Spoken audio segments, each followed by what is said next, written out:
आज हम बात हेलो एवरीवन। आज हम बात करेंगे अपने हिस्ट्री के सीरीज़ में आगे बढ़ते हुए स्टेट ऑफ मैसूर की। आज हम बात करेंगे कि स्टेट ऑफ मैसूर कैसा था और इसके शासक जो हुए अ, हैदर अली और टीपू सुल्तान, उन्होंने कैसे जो है मैसूर को और स्ट्रॉन्ग किया और कहीं न कहीं जो है अंग्रेज़ों के जो है छक्के छुड़ाने का काम किया। तो सबसे पहले हम बात करते हैं हैदर अली का उदय। हैदर अली जो था एक बहुत ही सामान्य सिपाही था स्टेट ऑफ मैसूर, जो कि विजयनगर एम्पायर के डिसइंटीग्रेशन के बाद जो है एक हिंदू राजा के अंदर था। वहाँ पे एक कॉमन हॉर्समैन था हैदर अली। जैसे-जैसे जो है हिंदू राजा वहाँ कमज़ोर हुआ और ऐसी एक अपॉर्च्युनिटी मिली हैदर अली को और उसने जो है अपने आप को असर्व किया। इवन दो जो है था हैदर अली पढ़ा लिखा नहीं था, बट वो एक बहुत ही बड़ा वॉरियर था।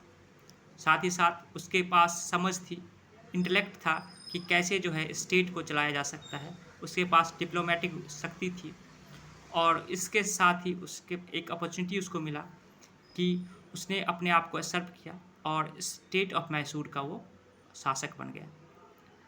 तो उसने क्या-क्या किए ताकि अपने स्टेट को और स्ट्रॉन्ग बन सके। एक्चुअली जो है state of Mysore one of the most prosperous state माना गया है, क्योंकि वहाँ एक इंडस्ट्रियस स्टेट रहा है वो। साथ ही साथ जो है वो वहाँ के लोग काफ़ी खुश थे उस टाइम में, ये देखा गया है। इवन जो है अंग्रेज़ जो थे, ये मानते थे कि जो है state of Mysore one of the most developed state है। तो हम बात करते हैं कि स्टेट ऑफ मैसूर में जो है हैदर अली ने जो है क्या-क्या किया। सबसे पहले उसने जो है अपनी नेवल पावर को स्ट्रॉन्ग किया। उसने देखा कि अगर हमें बाहरी आक्रमणों से अगर लड़ना है तो अपने नेवल पावर को स्ट्रॉन्ग करना होगा। तो कहीं न कहीं उसने फ्रेंच की मदद ली। उसने फ्रेंच से दोस्ती की और कहीं न कहीं उसने जो है अपने स्टेट के नेवल पावर को सुपीरियर बनाया। उसके बाद उसने कैवेलरी को स्ट्रॉन्ग किया। अपने जो हॉर्समैन थे उस कैवेलरी को और क्योंकि वो खुद ही हॉर्समैन रह चुका था, तो उसको जो है कहीं न कहीं जो है स्ट्रक्चर की, आर्मी के स्ट्रक्चर की उसको पता थी।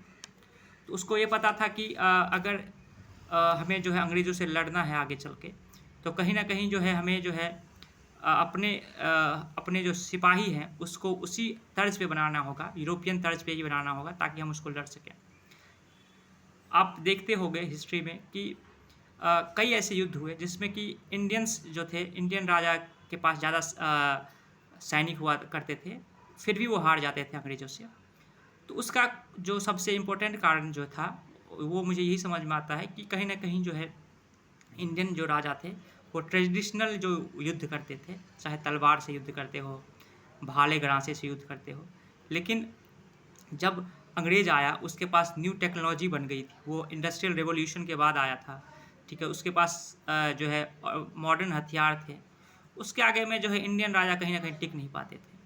तो हैदर अली ने सबसे पहले क्या किया, फ्रेंच का मदद लिया।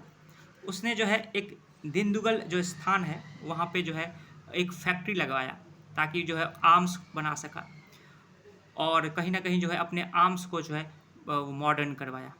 उसके बाद उसने एफिशिएंट मिलिट्री बनाई ताकि जो है कहीं न कहीं जो है बाहरी आक्रमणों से उसने वो लड़ सके आगे चल के।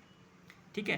तो कहीं न कहीं जो है हम देखते हैं कि उसने जो है काफ़ी जो है स्टेट ऑफ मैसूर को इम्प्रूव करने के लिए काम किया।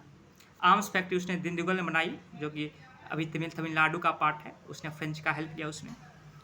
और आप देखते हो कि जो जब तक हैदर अली रहा तब तक जो है मैसूर में कोई टच नहीं कर पाया और कहीं न कहीं जो है अंग्रेज़ जो को भी उसने दो युद्ध तक जो है अपने आप को बचाए रखा। फर्स्ट एंग्लो मैसूर वार में जो है उसकी जीत हुई और सेकंड एंग्लो मैसूर वार कहीं न कहीं बराबरी पर ख़त्म हुआ, जिसके समय ही उसकी मृत्यु हुई और उसके बाद जो है उसका बेटा जो है दैट इज़ टीपू सुल्तान जो है उस स्टेट का जो है शासक बना।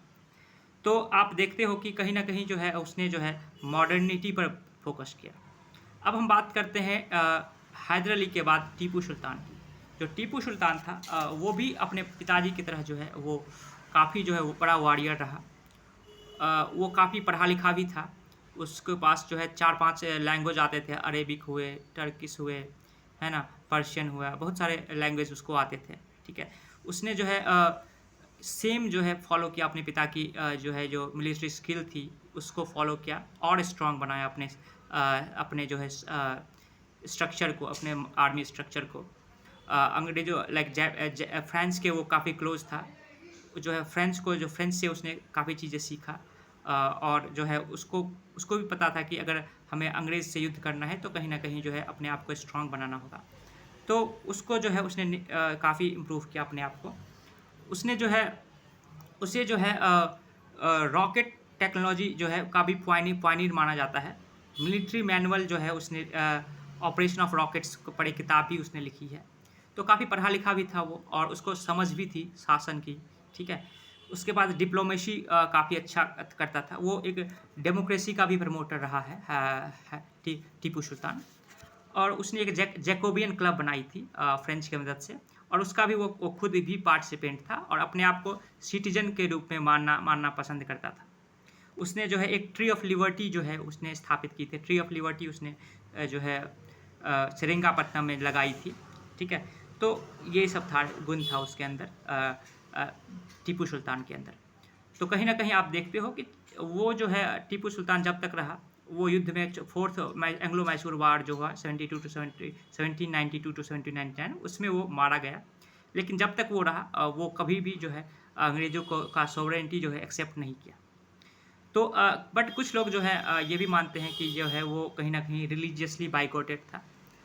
तो ये पूरी तरह से करेक्ट आप नहीं कह सकते इसको, बट हाँ, ये था कि उस टाइम में जो है लोग जो है अपने राज्य को बचाने के लिए काम करते थे। तो कहीं न कहीं उसका हमेशा जो है मराठास निज़ाम के साथ युद्ध होता रहता था और उसका फ़ायदा जो है अंग्रेज़ों ने उठाया, ठीक है। और ये भी देखा गया है कई जगह पर उसने जो है ये भी बोला जाता है कि उसने कई जगह मंदिर तोड़ा। तो कई जगह ये भी बोला जाता है कि उसने मंदिर बचाया भी, जो उसके राज्य के अंदर आता था। तो आप देख सकते हो कि वो मल्टीपल ट्रेडिशन का व्यक्ति था और आज के नज़रिए से उसे देख पाना थोड़ा-सा मुश्किल है। बट ओवरऑल जो आप देखोगे उसके जो राज्य थे मैसूर और स्टेट ऑफ मैसूर, जब वो था टीपू सुल्तान था, तब काफ़ी वेल कल्टिवेटेड था वो स्टेट। उसके बाद इंडस्ट्रियली हैबिटेंट था उसके पास। कॉमर्शियली काफ़ी जो है एक्सटेंडिंग कॉमर्शियली काफ़ी प्रभावशाली था स्टेट ऑफ मैसूर। फ्लरिशिंग था। इवन जो है अंग्रेज़ जो है उसको समझते थे और काफ़ी जो है अपने प्रजा की भलाई के लिए काम करता था। तो हम ये मानते हैं कि state of Mysore one of the most developed state रहा है हमारे इंडिया में, जब लाइक ब्रिटिश टाइम में। और उसने काफ़ी जो है मशक्कत करवाई जो है अंग्रेज़ों को लड़ने के लिए। तो इस सीरीज़ में आज के लिए इतना ही। हम आगे चल के बात करेंगे first Anglo Mysore war, second Anglo Mysore war, third Anglo Mysore war and fourth Anglo Mysore war. अगर आपको ये वीडियो अच्छा लगा हो तो प्लीज़ लाइक एंड सब्सक्राइब कीजिए। Thank you for watching the videos. Thank you.